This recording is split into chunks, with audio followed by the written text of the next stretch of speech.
So we're going to plough on in. We've had a couple of questions. It says, I practice with my pendulum and rods to find objects hidden in my garden, which is a great way of practicing. Okay. I ask the question to my inner guide as to what direction is the object now and in this dimension. So that's great. He's asking the right sort of question. And without looking at the rods, he then follows that direction that's indicated until the rods cross. Most of the time, the area they cross is wrong. So his question is, should I try to start again from a different spot and repeat the process, or leave it for the day? Should I just try the once? So really what he's picking up on is the question of asking the same question twice. He's really asking for clarification on that. We'll come back to this in a second. I'm going to just leave you with that as a concept of a question, because there's another one here that I want to raise because it's quite similar. So this is from somebody else who's actually interested in finding lost animals, which we know some dowsers can do, and some dowsers get quite proficient at it. So this guy, he says he's been dowsing for a little over a year. He lives in Scotland and he's an animal communicator, and he's been that for about 10 years. Okay, so he's clearly a sensitive person. I wanted to learn dowsing to find lost animals. I've done many searches to find lost animals by dowsing, but to my knowledge, I've only been successful once. Bearing in mind, says to my knowledge there. He says, I found a lost dog in Hong Kong in a woodland area right where I said it was, but since then I've had poor results. Some people have not followed my suggestions as well. Right, so that's why I say, well, there might be an issue about actual information exchange here. He might be more successful than he thinks he is. We don't know, but we'll come on to that in a second.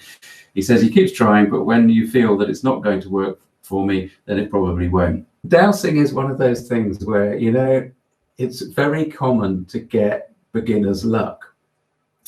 Beginner's luck. When dowsing, you pick up the rods or you pick up a pendulum and it works, and you're off. And then it could be the time period will vary from when you started to when this happens, but you'll go through a phase where it's like, okay, it's all starting to go wrong. It's all starting to go pear-shaped. And some of you will have heard me talk about this. So it's very, very common to hit this point where suddenly your dowsing doesn't seem to work. One of the absolute key things, if you ever look at anybody else's a dowsing channel, which I'm sure you do, and I encourage you to. If you look at anybody else doing dowsing, usually they will say it's absolutely imperative that you believe that you're going to get the result. And this is what I was including in my step 2 of dowsing. If any of you have seen the Learn to Douse step 2 video that was uploaded recently, it's the trust is really important, really, really important. So how do you trust? Well, you've got to relax. If you're practicing by having somebody hide things in a garden or in a house, it's definitely worth, if you don't find it straight away, then just chill, relax, sort of do a mental wipe of the first time you ask the question, but then go again and look for it again. Definitely worth doing. So what we do know is that when you ask a second question, it's straight on the heels of the first one, you inevitably get the opposite result. Right. So what we're saying for this guy is reset, go to a different starting position when you're looking for your object. That's fine. Now, the other thing that happens, and is very easy to happen, is that when we're concentrating so much on trying to be specific about the question that we're asking, we actually get tied up in asking the question. And what that does is it means that we remain in our logical state of mind. So we might have spent 10 minutes chilling and meditating and getting really nice and relaxed and really optimized for the dowsing process. Because, again, for those that haven't been in on the other conversations, we need to get successful results, we need to be in a nice meditative state of mind for dowsing, healing, and all these sort of things. So you might have done all that and you might be really chilled. And you pick up the rods and you go to find this thing, and you're there and you've got nothing, so you're in the wrong place. And then you go, oh, for goodness sake, what's the matter with this? And then you're instantly out of that frame of mind. You're instantly not chilled. And then you think, well, what's Tim told me to do? Well, he said to include the fact that I've got to look for something that's in this dimension. I've got to mention that it's, where is it now? Because the time element of, otherwise I'll find where it has been in the past, right? So you're thinking, oh, I've got to say these things, I've got to say these things, I've got to remember to hold those things and be relaxed. You get, and then you ask the question and you're so caught up that you remain in the logical, and we know that you will get a response, but we know that the chances of it being correct are not great. Does that make sense? So what we're saying is you've really got to just chill off, chill out, be relaxed, and be as chilled as possible when you're looking for these things. Now, the other thing that we're going to just look at here is, I think it would be really, really helpful for him if he kept good records of his dowsing success and not success rates, and also to be as detailed as possible about keeping those records, because I think that what he might find is that actually there's a pattern to what he is not finding and what he is finding. And although it can get a little bit, bit detailed focused, I think it's worth it for somebody like him. So if you find yourself in this sort of circumstance, start keeping records. Dowsing sometimes will give you complete nonsense results if you're not using it, if you're using it in a frivolous way, in a way that might not be considered of value.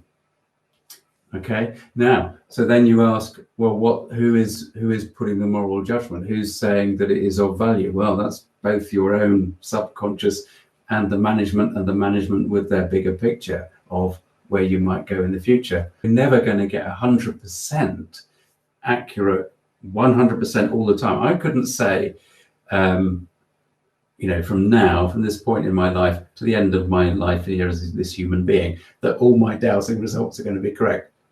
Not a chance for me, not a chance.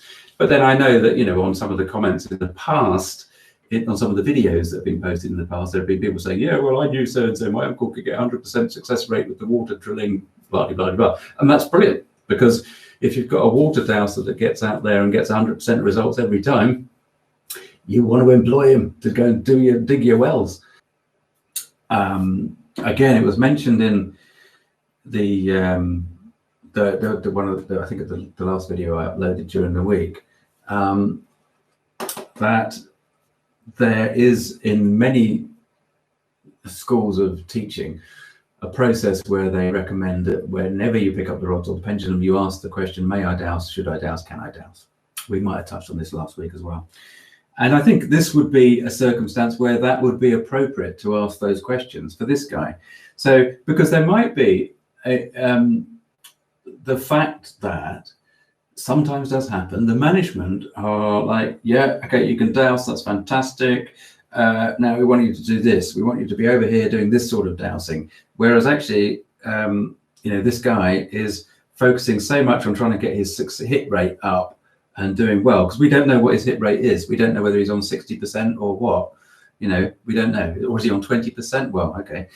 So I don't think 20% is great to be moving on to something that's more ephemeral and woolly, but it could be that the management's saying, no, focus over here, look over here, use it in a different way. So if he asks the may I, could I, can I question, that will give him some responses that even if his dowsing is a little bit off and he's not too confident with his dowsing, he'll get the feeling of, oh, okay, so actually there's something in this. Maybe I need to be asking some other types of question to evaluate what is going on. What do they want me to be doing? Because certainly in the way that we discuss things, we're not separating out really our dowsing and the dowser from the management. We're saying, well, the management has got a role in the dowsing, even if you accept it or not. It doesn't matter if you're spiritually inclined or really sort of developing your spirituality. If you're dowsing, as far as I'm concerned, you've got a connection to the management, because you're going through your subconscious and through your intuitive facet of you as a human being. Okay, so we looked at record keeping, we've looked at the may I, should I, can I. The other thing I would ask of this guy doing the dowsing in his garden is,